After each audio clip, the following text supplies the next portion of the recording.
Hi, class. For this lecture, we are going to look at Kant and Deontology. So we're going to explore the key aspects of Kant's ethical framework, its moral foundations, its implication for action, and guiding principles.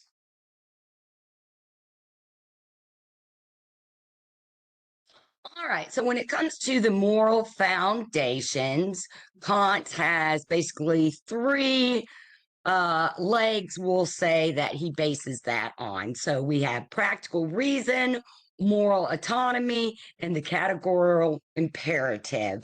So according to Kant, moral values are objective and universally applicable. He believes that individuals possess practical reason and a unique cognitive ability that enables us to make autonomous moral judgment. So basically what that means is that Kant believe that everybody is capable of this idea of autonomy. So autonomy is about us as individuals. So as individuals, sentient beings living on this earth, we all have free will and we also have the ability to guide and direct our own lives, right? So if we kind of think Kant was responding to utilitarianism, and so that idea of happiness and the greater good, he was basing it on this idea of autonomy, that, we're all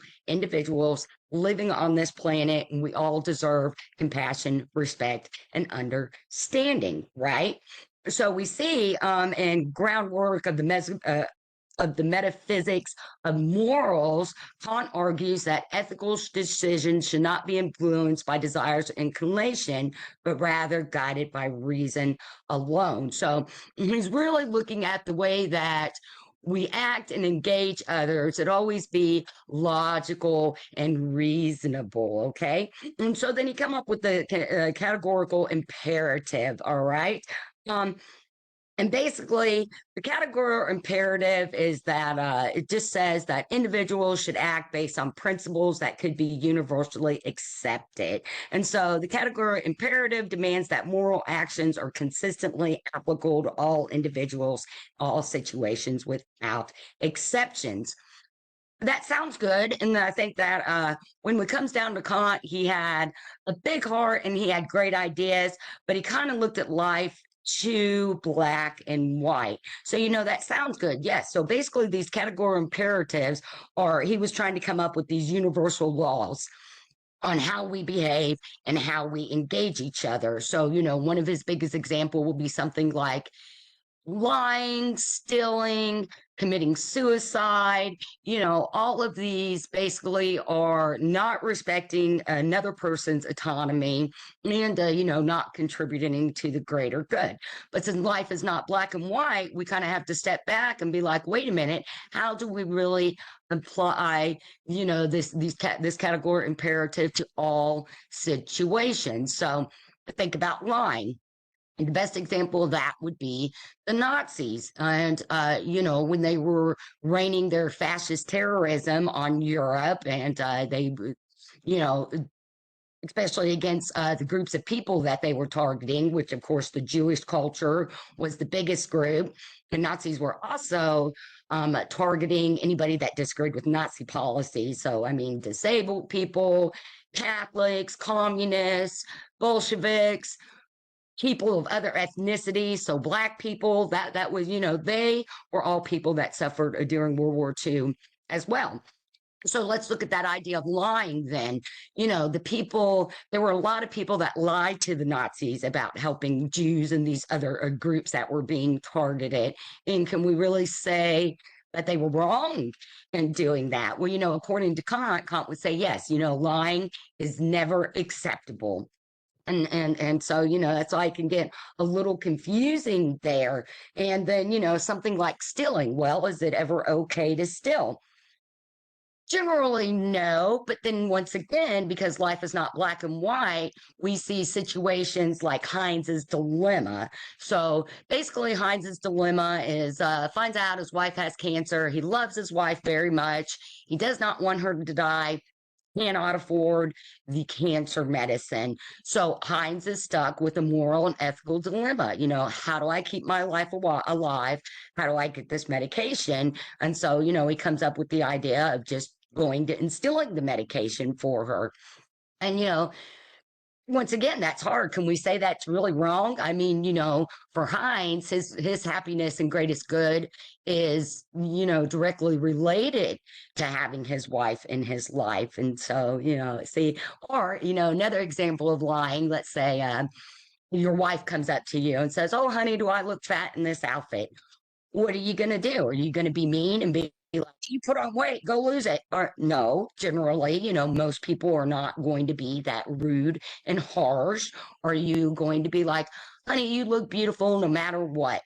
You know, Depending on your greater good and happiness, which is related to your marriage and your spouse, how will you respond to that? And so that's why I say I think Kant had a good heart, but he was just a little naive and this kind of black and white mentality, that no exceptions whatsoever. So let's look at the idea of suicide. That's another one that people were, and it's not really so much a suicide, but sacrifice. So, people will sacrifice themselves in the military to help out others. There are cultures that the elderly will sacrifice themselves and basically commit suicide so that there are resources for the younger generations. And then they're just like random acts of sacrifice to where, say, you're in a situation and you're walking down the dark alley and someone jumps out to rob you and, they're going to shoot the person you're with. You step in front of the bullet. You see, life is just not black and white. So it makes it a little hard to really figure out how do we come up with these universal laws, universal principles, how we treat everybody and maintain that compassion, respect, and understanding. And so basically, those implications then for actions, how do we react? How do we behave? We'll base this on moral duties, the principle of humanity. So with Deontology, when it comes to moral duties, Kant's really emphasizing that crucial role that moral duties has in ethical decision making. So duties are universal. They're derived from rational principles that transcend individual inclinations or subjective emotions. So basically, when it comes to duty, what are you going to do? How are you going to act? We're not basing that on our emotional decisions. As human beings, we tend to react on the emotion first. And actually, that's not really true too, because in psychology, we know, it's all about our mind-body connection. What we think influences how we act, and then that in turn influences how we engage others. Well, we have these things called emotion, and a lot of times the emotion is going to stimulate the behavior. It's going to stimulate a memory, going to stimulate a response. So Kant is saying that we have to get away from those emotional decisions that we make and be logical and reasonable with our decision making. So basically, he's talking about we've got to be critical when it comes time to those duties that when it comes time for the decision making involving duties. Okay. So then the principle of humanity, this is part of Kant's theory that highlights the importance of treating others as ends in themselves rather than as means to the end. So, the principle of humanity requires individuals to respect the inherent dignity and autonomy of others. And Kant argues that instrumentalizing or using others solely for personal gain violates the moral law. So once again, we see that sounds great. All right. So we treat others how we want to be treated. Basically, by treating others as ends rather than as means to an end, it means that And engaging others, it's a collaborative process, right? As human beings, we're social creatures, and for society to really function and for everybody to survive and find their ultimate happiness, it comes more from when we work together. And once again, we have that compassion, respect, and others understanding of each other. So, basically that using people as ends rather than a means to the end is just that idea. We can't use other people, through nefarious or manipulative means to get what we want in life, because we have to understand that we're a part of the greater whole, and that it's kind of karma based too. What we do, be it good or be it bad, that's going to come back to us. And so it's always best to be logical, treat people with respect, and go from there. All right. So when it comes to the principles of Deontology, we see universality and the formula of humanity. So, according to Kant, moral principles must be universally acceptable without contradiction. So, in his book, the groundworks of the metaphysics of morals, he presents this formula of universal law. And according to Kant, that universal law states act only accordingly to the maximum whereby you can at the same time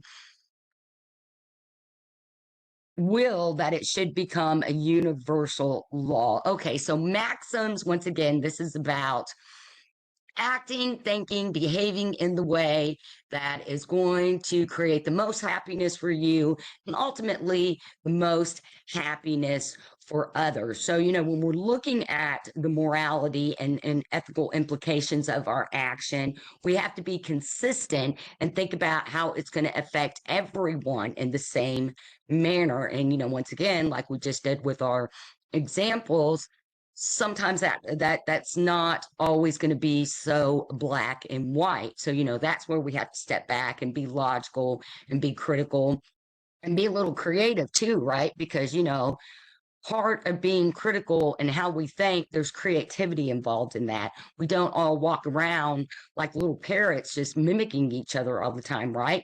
We're all unique individual with our own special gifts. So that means that even in how we speak and how we think and how we share our ideas, there's a little bit of creativity involved in that process, because that's how we're coming up with new ideas. And so, I agree with Kant that we should, treat everybody in the same manner. At the same time, though, because we're all individuals, because we have diversity, it's just not always going to work. And, my example there would be those dysfunctional personalities in society. Sometimes it's best just to wish someone well and walk away from the situation than trying to be rational and logical with them. So let's say something like an abusive or toxic personality. You're not going to get through to those people, and with no matter how logical and reasonable you are. So there are times where you just gotta walk away. You're not going to be able to treat those personalities like others, and this isn't going to happen. And then, so with the formula of humanity, it's basically just that idea of always treating other people how you want to be treated, because individuals have a right to their autonomy. That means we need to, we have a duty to be respectful to everybody and to protect the intrinsic worth of all humans. Like I said, some personalities make that difficult. So the best thing there is you got to disengage. I have a theory that if you don't feed negativity, it'll starve, right? And then so the formula of humanity, like I said, it's just about treating each other with respect and for protecting the intrinsic worth of all humans. That means acknowledging that we're all here together, we're all trying to be happy, and even those dysfunctional personalities are in their own ways trying to find their own happiness too. We just don't have to let them make us miserable in the process, right? And so, but it is about, compassion, respect, and understanding. All right, guys. So, in summary, we say that Kant's philosophy and Deontology, it provides us a really good moral framework that prioritizes reason, logic, and impartiality and ethical decision making. So, when we explore the moral foundations, those implications for action, and the guiding principles of Deontology, we have a deeper understanding of its significance and moral philosophy. And once again, we have to think about the time period that Kant lived in, what was going on socially at that time. And so, a lot of what this is based on is a response to utilitarianism, because as we saw with utilitarianism, even though it's about the greater good, there's still this in group and out group mentality, because you're going to focus on the greater good for your group over the greater good for that other outside group, right? And so Kant was trying to say, let's stop, putting us in those categories and realize that we're all here together trying to, work and live and just live our lives the best that we can. And so, when we can understand that, it makes it easier then for us to have compassion, respect, and understanding for others. So I hope this helps, guys, with understanding Kant.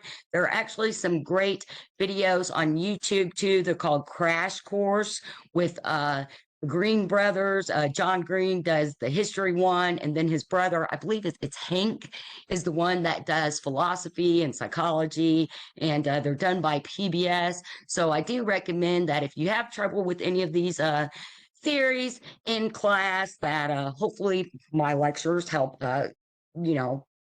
help with that. And then, I recommend those crash course videos too, guys. So that wraps up at our lecture on Kant. And if you guys need anything, reach out to me. Thanks. See you in class.